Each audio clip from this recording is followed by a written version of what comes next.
All right, guys. So we're going to talk about what it's like to have a pit bull. And I know there's a stereotype out there where people think there's something in the genes, something with pit bulls or whatnot when you're, with the fighting and the aggressiveness and stuff. But honestly, it is how you raise them. And we've had him since, 8 weeks, I would say, 9 weeks maybe.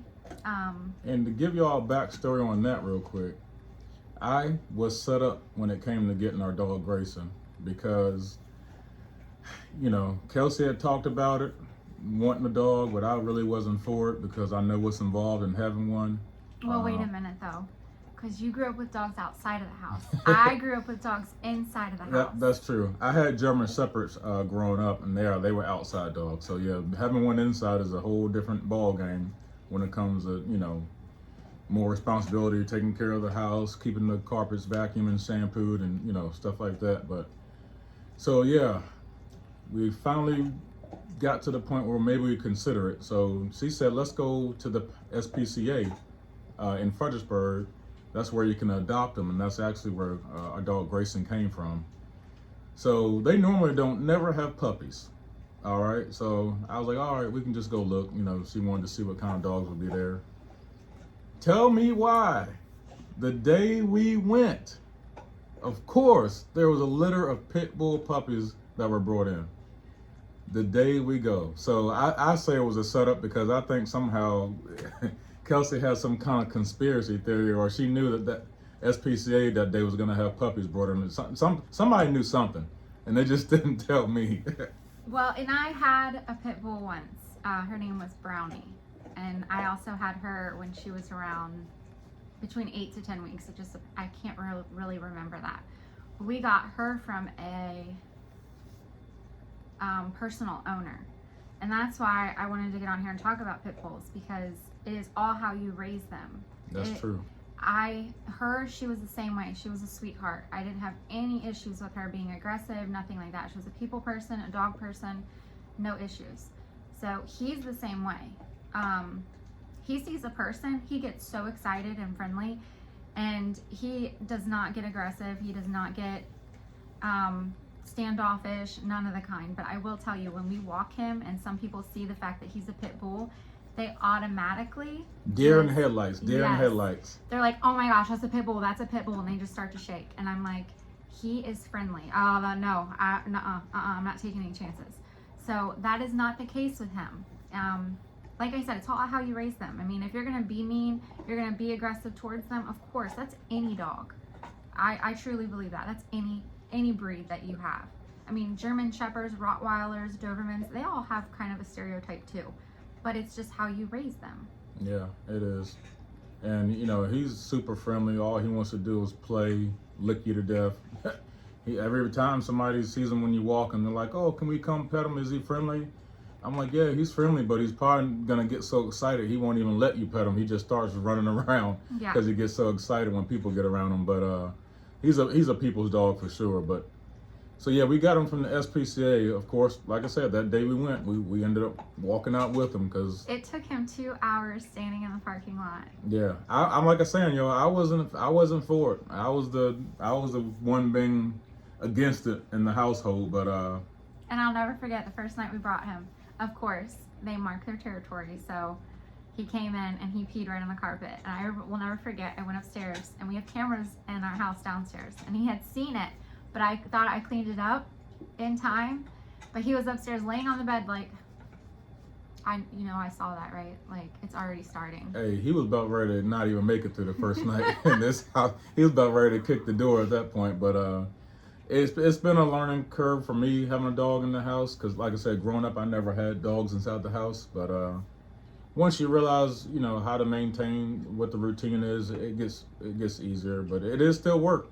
Kelsey can tell you, she does a good job vacuuming and shampooing the carpets, keeping the house smelling good. Because if you don't stay on top of those things, your house can smell like you do have pets inside. So.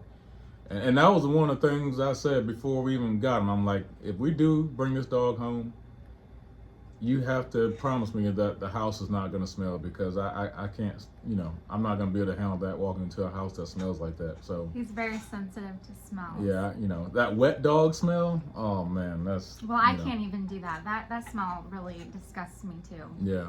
But he's what they call a red nose pit. So the red nose, come to find out, I had no idea, but they have a lot of allergies, which Kelsey can probably tell you more of that. Yes. I didn't know red noses were like that because my first pit bull was a blue nose and I didn't have any issues with her. However, we have to have him on Apoquel. We have to have him on a probiotic for gut. We have to have, he can't have any chicken, any what's it called? Feather food is what it's called. So any animal that has feathers, he is allergic to. So for instance, if he gets a hold of some chicken, one time we were cooking chicken, he got the whole entire skillet of chicken. He broke out in a huge rash just from that one time.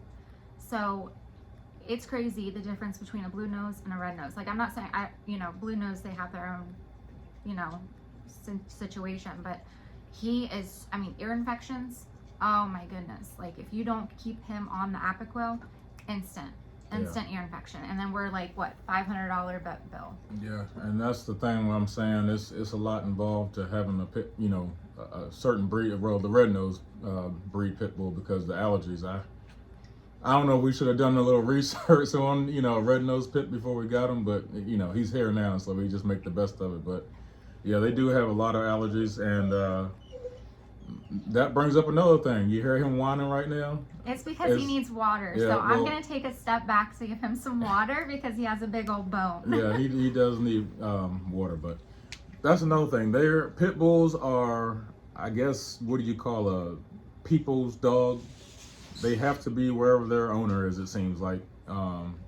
If we're on the couch, he wants to be right where we are. Upstairs, he needs to be.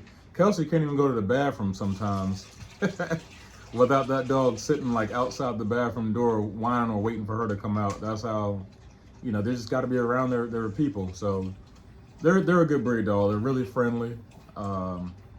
It's a shame they have a bad rep because, they do kind of get judged based off bad experiences. But I do think, again, that's kind of how you breed them, how you raise them from being puppies.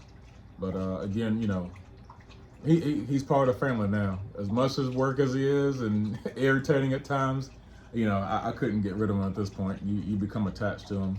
See, he's the son I never had, and if he ever tried to get rid of him, he's out the door with him. That's just the deal. I'm pretty sure I'm about one strike out from getting put out the door regardless. So it's gonna be Grayson before things get too late. He's gonna be ruling this house over me. So if y'all not see me in videos no more, you might just see Kelsey and Grayson in some videos for a while. But yeah, he's become part of the family. The only thing that does get annoying is the whining. I don't know if that's just pit bulls in general. Again, they love to be around their owners. So if you're not around him, he just gets, what do they call that? Separation anxiety? Yeah, he has to have calming treats too. Yeah. And we have trazodone from the vet that we have to give him at times. If we go somewhere even for a long period of time, or if we're going traveling at all and he's with us, he has to have that. Yeah. Because it's it goes from whining to whimpering really, really bad. Yeah. And I can't handle that. I'm no. He's either gonna have the medicine or he doesn't go. And you'll probably see him in more of our videos because he is part of the family. So we'll get him in our videos, and I'll throw some clips of him in this video now. But any of y'all who might be seeing this, if y'all have red nose pits or blue nose pits, any kind of bully breed dog, put in the comments, how it is having one. If there's any tips y'all can give, how's been the process for y'all if you do have one from raising them. But I will say, I give my hat and applaud Kelsey, because from the time we brought him home again, yeah, you should applaud yourself. Pat on the back there. Good job. Because I didn't do anything with the dog. I'm going to be honest with you. I was up every 2 hours. I felt like I had another Hey, child. I told her, I said, this is going to be your baby, not mine. I literally, that's how I house trained him. If you were trying to house train right now, Yeah. I mean, seriously, I was diligent, consistent up every 2 hours. Like, I was like, I'm sleeping on the couch with him, and I had my alarm set. I was like, he is going to be potty trained. Like, Yeah. I am not doing this puppy pad stuff. Like, no, he's got to be potty trained. If it was up to me to have to house train that dog, he wouldn't be here right now. He would have been an outside dog. He wouldn't have been here, period. Forget outside dog. He would have still been at the SPCA. But you know, just my work schedule, it's not conducive to, you know, I can't be getting up every hour or 2 hours letting a puppy out. So yeah, but she did a great job. And, you know, now he, you know, of course it's house trained, so that makes things, you know, easier if you can do it from the very beginning.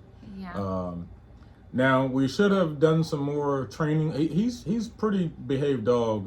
Like I said, Kelsey's pretty much done everything and took the time to work with him. But we were working with a trainer at one point, but training lessons get expensive. And honestly, I wish we had stuck with it because they offer what's called off-leash training. And, you know, well, I think are you supposed to, I think the rule is you got to have on a leash where we live right now. Yeah, you have like, to have him. It's there's the certain, law. Yeah, there's certain areas where you have to have your dog on a leash, but the training is still good because you can be at a place or, you know, outside at a park or whatever. And with that off-leash training, you know, that dog is trained to just stay right by your side, whether he's on a leash or not.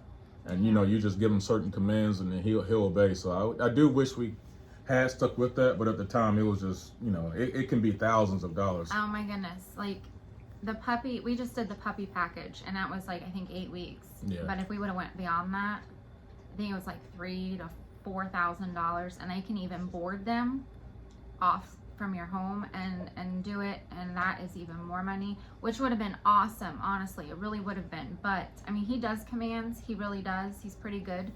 But as far as like if he gets loose from the front door, it is like, you've got to catch me. Yeah, he loves to be outside or go for walks. So once he gets a taste of being out, he's like, man, I'm out of here, I ain't coming back. You can try to bribe him back all you want. You almost literally have to. That doesn't even work anymore. I've actually had to run him down and pick him up and carry him back inside before. But and any of y'all in the comments have, again, what tips do y'all have maybe when it comes to traveling, you know, going out of town, vacationing? Do y'all, what they call it? Not crate them, but put them in a kennel, not kennel. What's the word I'm trying to think? Is a shelter, I guess.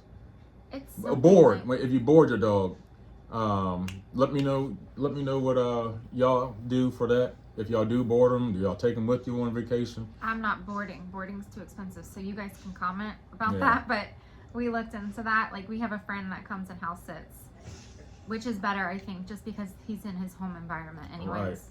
Right. Yeah. And you even have to, most of these places I called, you even have to, they charge you to play with your animal or to walk your animal. I'm sorry, but if you're gonna have my animal, why isn't that included? Right.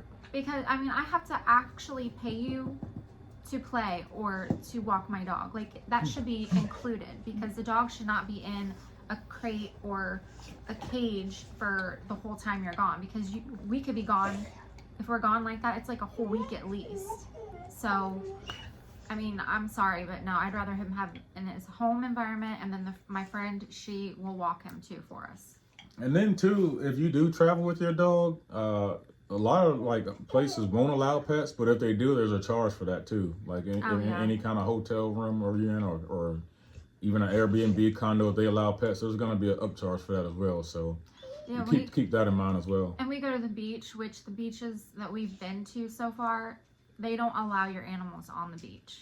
Yeah. Which, like, I kind of understand that, but I mean, it's just easier, honestly. When you go on vacation, you really want to just relax. I don't want to worry about the dog being in the hotel room or something.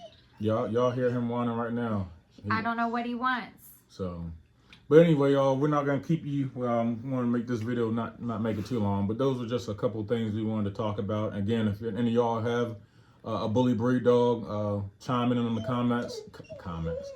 comments, and let us know what you all do or what tips y'all have again. And again, it's a shame they have the stereotype because they are great dogs. They They're- really are. They're they're loyal, family friendly. They're actually really kid friendly. People would, you know, you might not think so, but they do really well with kids if you talk to people about that. So, but anyway, y'all, we're not gonna hold y'all. Hope y'all have a good evening, and we'll stay tuned. Keep y'all posted when we drop another video. Y'all have a good one. We out. Bye.